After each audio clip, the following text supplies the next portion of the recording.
How's it going, everybody? Welcome to the video. Dylan Johnson here, and would you look at that? A video 2 days in a row.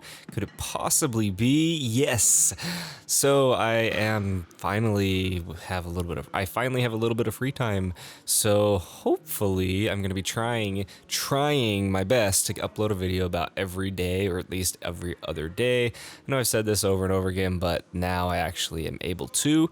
So anyway, we're going to get straight into today's workout. Today was a fairly quick leg workout, focusing just not necessarily on any specific muscle group. It ended up being a little bit more glute and hamstring dominant, just because that was kind of what I was feeling today, but I did throw in a little bit of quad work as well. Now, starting off, just doing some heavy doubles on the squat. So today was just a lot of squatting, actually. So I worked up, did 275 for 2, then threw on 3 plates, hit 315 for 3 sets of doubles, and then I dropped the weight down and did just some volume work as well. So I think that's this one here. Drop the weight back down to 225 and just hit 2 sets of about 8 to 10 reps. Just kind of trying to go as fast as possible through the movement, really focusing on my form and focusing on just pumping out the reps as much as possible. As you notice, the bar is staying centered over my feet as much as possible. I know this angle is a little bit hard to tell. It's kind of tilted. But as I start to fatigue, you'll see the bar tend to drift a little further forward. Another thing to watch was my hips. As I started to fatigue, my hips were starting to rise before my chest. Ideally, you want your chest coming up at the same time as your hips, so everything is staying nice and stacked. Now, once I finished off with those 2 or 3 sets, I don't remember exactly how many I did, I moved into some paused reps. So I just took 225 again and just did 2 sets of 5-second, or well, I counted to 5. When you got some weight on your back, it's hard to count exact seconds, but they ended up being about 2-second pauses at the bottom. Hold that and then drive up as hard as possible. So you can see, hit 5 reps here with that pause at the bottom, really focusing on hitting depth, maintaining my form, keeping everything nice and tight. And like I said, it was just a lot of squatting today.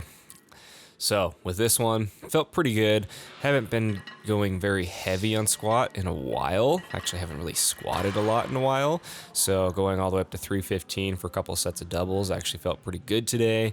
Then once we finish that, we move into some stiff leg deadlifts. With this, we're using dumbbells.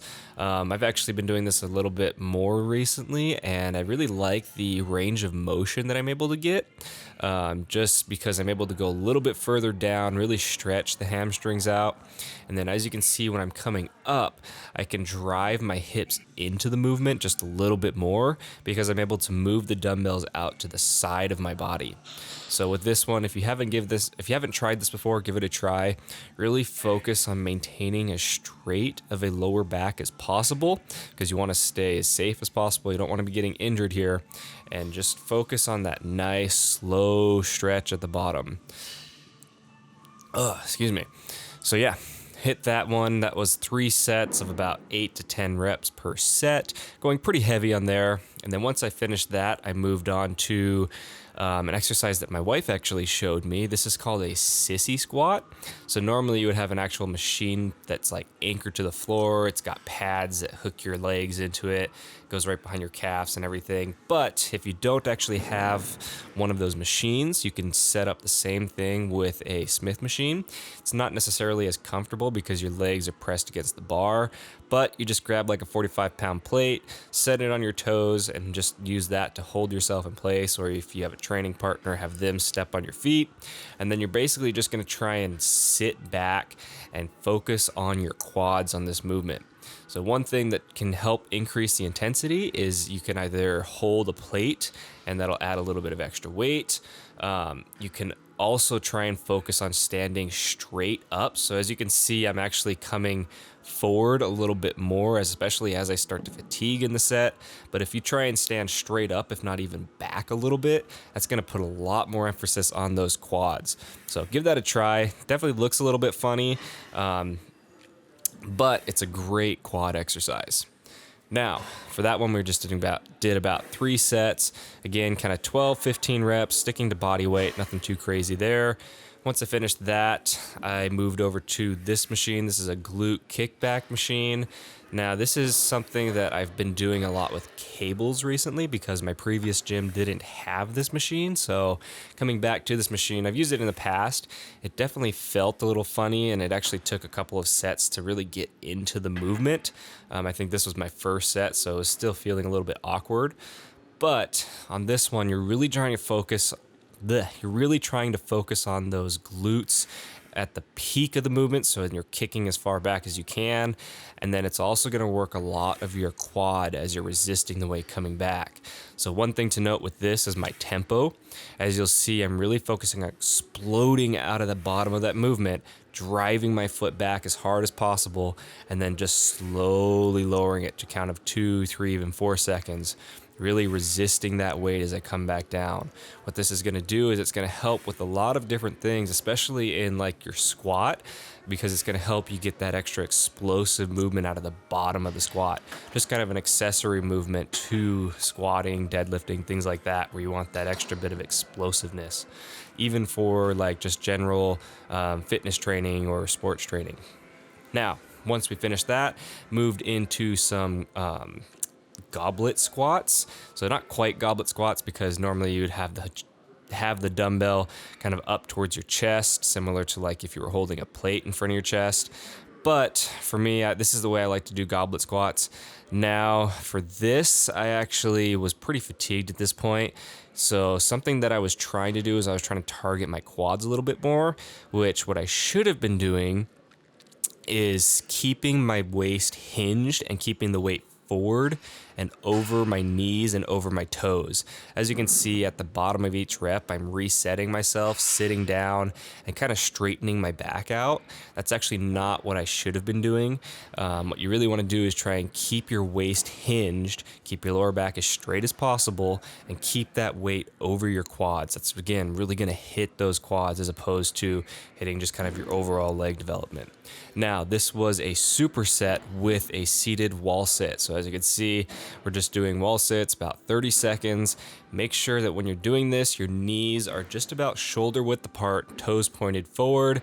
And then you also want to make sure that your quads or your upper thighs are staying parallel to the floor. Don't try and cheat the movement and go a little bit lower, a little bit higher, and also make sure that your hands stay off of your legs. If you put your hands on your legs, you're going to be able to assist yourself, and you're going to cheat yourself out of the movement. So yeah, with that one, just did 3 supersets, about 12 to 15 reps on the goblet squat, and then, like I said, 30-second wall sits after that. Once I finished this, moved into some calf movement, or just a single calf movement. With this one, I did about 6 or 7 sets total, just because this is a machine, again, that I didn't have at my last gym, which I really like. And with this, just really focusing again on that tempo. Explode up out of the bottom, squeeze that peak contraction, and just nice and slow down. So yeah, that was pretty much the workout today. I hope you guys enjoyed. If you have any questions at all, leave them down below in the comments, and I will get back to you as soon as possible. As always, smash that like button. Definitely helps out the video, and don't forget to subscribe. See you guys later. Alright, so just finished with the workout. Hope you guys enjoyed that. I just took a shower, cleaned up, and I'm going to be having my post-workout meal. Now this is, see if you guys can see it here. So there is about 6 ounces of lean, like 93.7 ground turkey, 1 serving of quinoa, and then just like a handful of frozen green beans that I threw in there as well. So nothing too crazy. So yeah, some nice lean protein, a little bit of fats, and then just some nice kind of complex carbs. So nice good meal here. I'm going to eat this, and then I got to get ready to go because I'm going to go help a friend make up some t-shirts for his daughter's robotics team. They're in First Robotics or something like that, I think. It's a Lego robotics team. It's pretty cool. But I'm going to help him make up some t-shirts today. Unfortunately, we're going to be doing that at work because that's where I've got some of the materials that I need. And due to confidentiality reasons, I can't record at work. But that's all right. We'll get stuff done today. All right, I'm gonna finish this meal and then I gotta get going. So I will see you guys in a little while. All right, guys, let me take you through everything that we got at the grocery store the other day. So starting off, I'm gonna start just at one end, work my way down to the other. Starting off, we got some more protein powder. So Costco is now carrying the Optimum Isolate protein powder. And this, again, I think I've talked a little bit about this before, but an isolate protein powder is basically, the reason I'm using an isolate as opposed to just your standard whey is because when you're dieting, you want to try and maintain, or you want to try and use as high of a quality as protein as possible. That means that it doesn't have a lot of fat in it, a lot of carbs. You want mainly just protein in your powder. So for the isolate, that's basically what it is. It's a lot finer protein powder. It's easier to digest, easier for your system to absorb quickly. And with this, it's only got 1 gram of fat and 3 grams of carbs per scoop, as well as 30 grams of protein. So a lot more than your standard, a lot more protein versus fat versus carbs than your standard whey protein powder. But anyway, that's a story or topic for another date. Now, picked up a watermelon, which as you can see, I've already broken into there. Then we've got a few red or yellow and orange bell peppers. I've got 3 red bell peppers left over from last week that I'm going to be using this week. Halo Top. So the reason I have so much Halo Top is actually because it was on sale. Now, normally Halo Top is like $5 for a pint or one of these little guys, but it was actually on sale for 2 for $5, so $2.50 a piece, which is the best price I've ever seen on it. So I went crazy and just got 10 of them. I figure I'll throw them in the freezer. We'll have a serving here and there. Something just to kind of help curb that sweet tooth you get every once in a while, especially later at night. Or at least for me, I get a sweet tooth late at night, kind of start wanting some ice cream or something sweet. So we just got a whole bunch of different flavors here. We got toasted coconut, chocolate covered banana, cinnamon roll, all kinds of stuff, birthday cake, red velvet, all these flavors that I've never tried before. So I just got a whole bunch of those. Move all that to the side. Got some frozen pineapple chunks. So I use these in my smoothie. Again, Costco is the best place to get frozen fruit. This whole bag, which is 5 pounds, I think was like $8. Now, another thing that I got, this is more like a treat, is these pot stickers. So these were on sale as well. Should never shop when you're hungry. Just a kind of a tip there. Never shop when you're hungry. I never would have got these if I wasn't starving while I was at the store. But these are just kind of something that I'll eat from time to time when I have some extra macros there.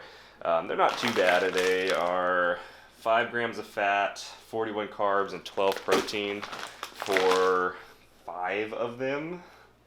And if you add in the sauce, that's 4 grams of carbs for the sauce. So really not too bad.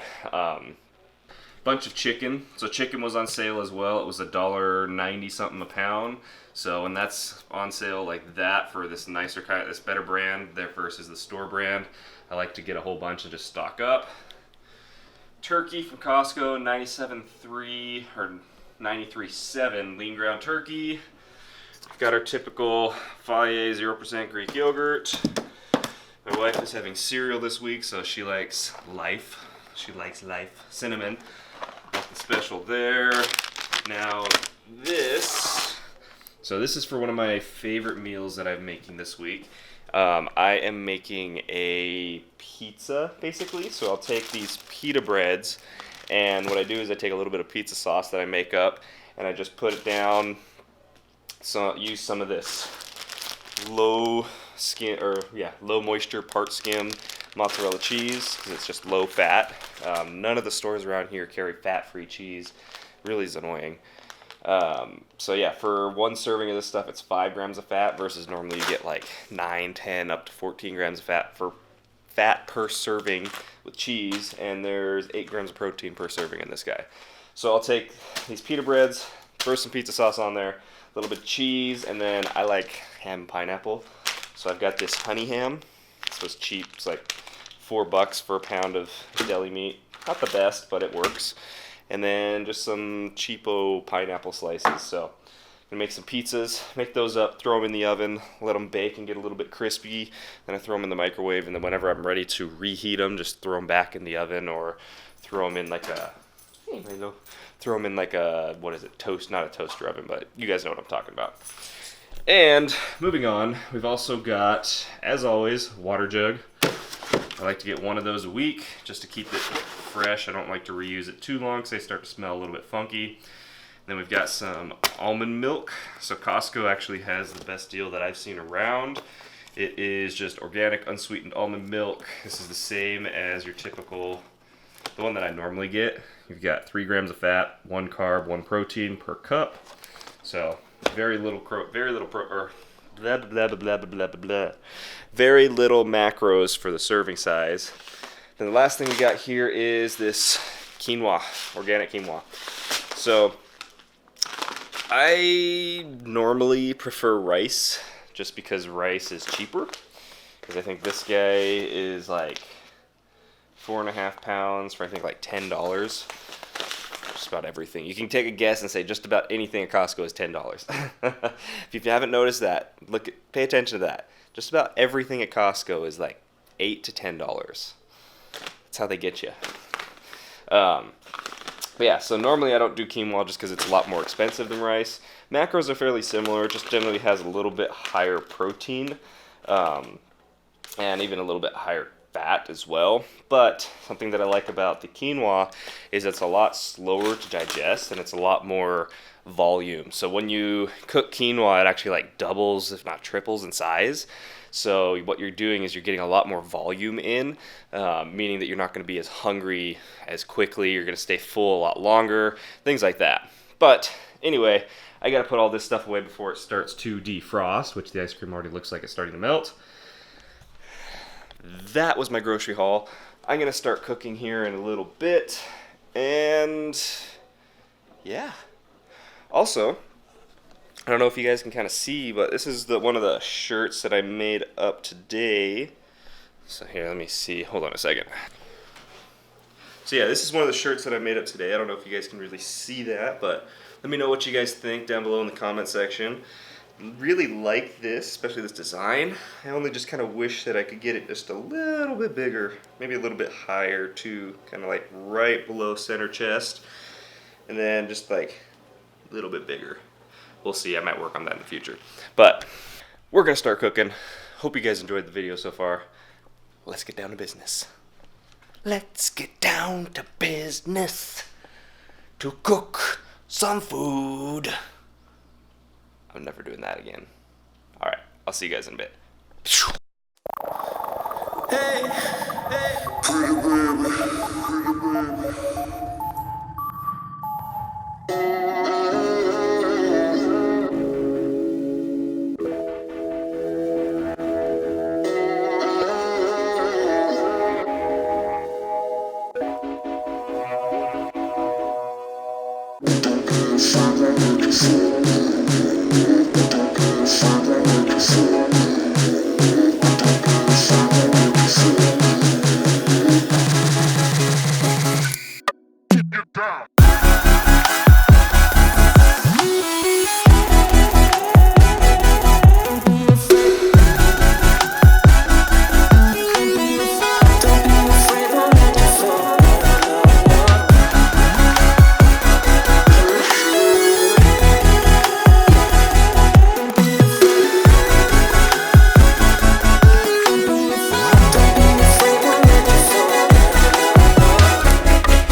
Alright guys, finally finished with cooking, so we've got all of our meals prepped. No, not all this watermelon is going to be for myself. I just threw the whole thing and cut it up. Because she's going to want some eventually. Unfortunately. But we'll see if we have enough room in the fridge to actually put all this in there. That's always the fun part of the prep. especially when you've got 2 people prepping at the same time, or just meal prepping in general. We almost need a second fridge just for our meals. So let's see if we can make this fit.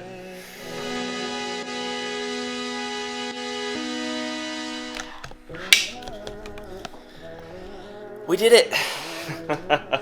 So as you can see, quick fridge tour, we have pretty much no more space. There's a little bit of space right here, but that'll be filled up because Kate is there. Because she's already prepped for another 4 days, so that space, once she preps, will be filled up, and hopefully I'll have cleared out enough space to make room for her other meals. But it's all good. Looks kind of nice. Looks nice and organized and neat. I like it. Probably should stop leaving the fridge open so I just don't actually use a bunch of power and let everything get warm. I don't know. I'm tired. It's 11 o'clock at night. I'll see you guys in the morning.